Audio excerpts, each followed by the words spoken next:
अस्सलाम वालेकुम। सीखो सब कुछ में खुशामदीद। दोस्तों, आज हम कस्टमर या बायर का लेजर क्रिएट करना सीखेंगे माइक्रोसॉफ्ट एक्सेल में। इस वक्त हमारे पास एआर ट्रेडर प्राइवेट लिमिटेड एक कस्टमर है जिसको हम बायर भी कह सकते हैं।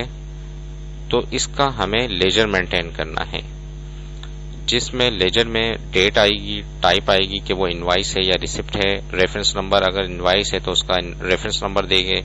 इसके अलावा डिस्क्रिप्शन है, डिस्क्रिप्शन में ओपनिंग बैलेंस आ जाएगा और जो भी सेल करते जाएंगे वो चीजें आ जाएगी, और चेक नंबर जो भी रिसिप्ट करते जाएंगे उसका चेक नंबर आ जाएगा।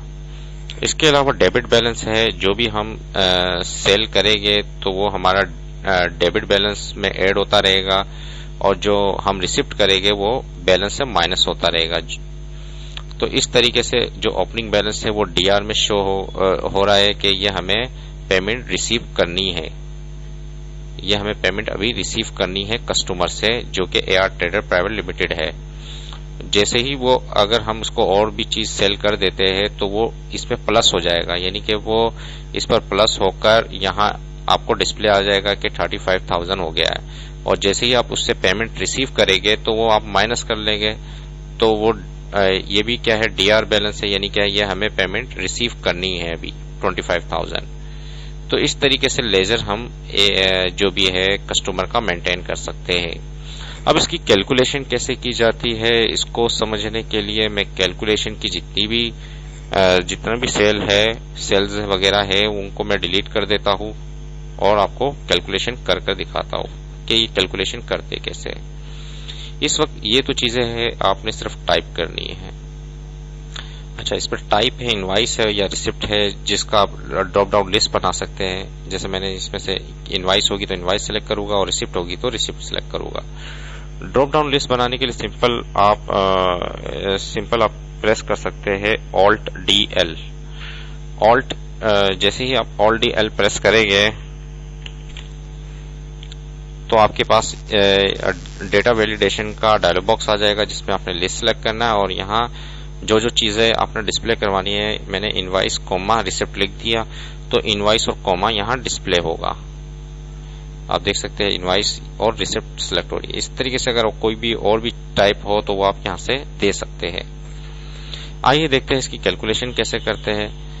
ये हमारा क्या है, एक ओपनिंग बैलेंस है सप्लायर का, और हमें क्या करना है कि फार्मूला लिखना है और इज इक्वल टू आप टाइप कर दे और इसको सिलेक्ट कर दे जो ओपनिंग बैलेंस है।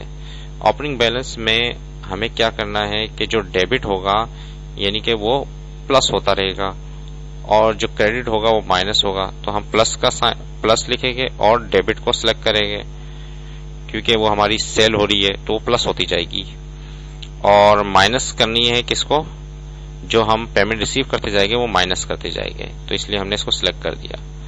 देखिए कितना आसान फार्मूला है कि हमने पहले ओपनिंग बैलेंस को सिलेक्ट किया, उसको प्लस करवाया डेबिट से और माइनस करवाया क्रेडिट से।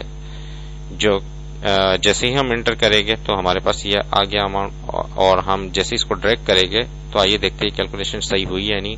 20,000 हमारा ओपनिंग बैलेंस था, जिसमें हमने उसको सेल किया कीबोर्ड 15,000 का, तो 35,000 हो गया। और जैसे ही हमने पेमेंट रिसीव की 10,000 की तो 25,000 यानी कि माइनस हो गया, 25,000 आ गया। और जिस तरीके से हमने एलसीडी सेल की 20,000 की तो पहले 25,000 बैलेंस था, तो ये 20,000 प्लस हुआ 45,000 बन गया। इस तरीके से हमने 15,000 की पेमेंट रिसीव की तो ये हमने माइनस किया तो 30,000 हो गया। तो देखिए कितना जबरदस्त लेजर मेंटेन हो रहा है कस्टमर का। आइए देखते हैं कि हमें ये शो करवाना है कि ये डेबिट है या क्रेडिट है।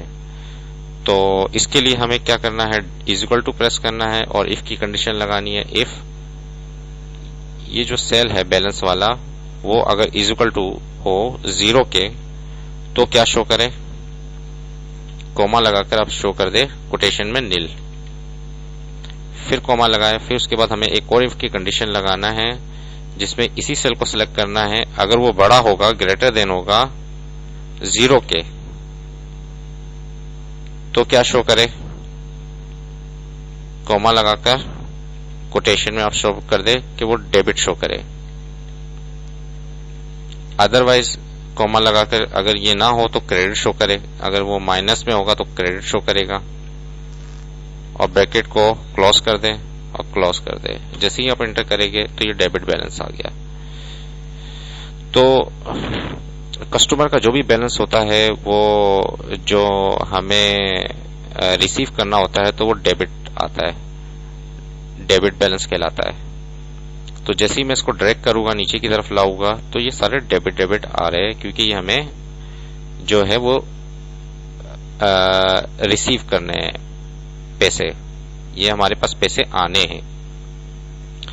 तो अगर फॉर एग्जांपल मैंने कस्टमर का बैलेंस यहाँ 0 हो जाता है तो क्या हुआ, नील आ गया, बैलेंस क्या हो गया, नील हो गया। फॉर एग्जांपल अगर मैं यहाँ माइनस कर देता हूं, अगर कस्टमर का बैलेंस माइनस में आएगा 25,000 तो क्या शो करेगा, CR, यानी कि क्रेडिट है, यानी कि हमने जो है वो ज्यादा रिसीव कर लिया है कस्टमर से, कस्टमर ने हमें ज्यादा पेमेंट कर दिया, एडवांस पेमेंट कर दी है, तो CR शो होगा। मैं इसको कंट्रोल Z कर देता हूं, नॉर्मल पोजीशन में आ जाता हूं। तो ये आपने देखा कि हमने बैलेंस की कैलकुलेशन की, फिर उसके बाद DR और CR की कैलकुलेशन कर ली है। अब हम यहां भी देख लेते हैं टोटल बैलेंस, हमें इन सब का टोटल करना है। इसके लिए ऑटोसम का फार्मूला बेस्ट है, इज इक्वल टू लगाए, ऑल्ट इज इक्वल टू आप टाइप कर दे, ऑल्ट इज इक्वल टू, जैसे ही आप टाइप करेंगे और सिलेक्शन कर ले जहां कहां से टोटल करवाना है, हमने इन सब का टोटल करवाना है, एंटर कर दिया। और इस तरीके से क्रेडिट बैलेंस को भी टोटल करवाना है, ऑल्ट इज इक्वल टू आप टाइप करें और सिलेक्शन कर ले जहां से आपने टोटल करवाना है। अब आपके पास डेबिट भी आ गया और क्रेडिट भी आ गया बैलेंस, और यहां आपने बैलेंस मालूम करना है तो इज इक्वल टू लगाकर इसी जो ओपनिंग बैलेंस है उसको हमने सिलेक्ट कर दिया, और हमें प्लस करवाना है किसको, डेबिट को, और माइनस करवाना है क्रेडिट को। और जैसे ही हम एंटर करेंगे हमारे पास ये बैलेंस आ गया। देखिए दोस्तों कितना जबरदस्त हमने कस्टमर लेजर, या जिसको बायर भी कहते हैं, बायर लेजर भी कहते हैं, तो वो क्रिएट कर लिया है। तो आप भी इसको एक्सेल की शीट में यूज करें और अपने कस्टमर के लेजर को मेंटेन करें।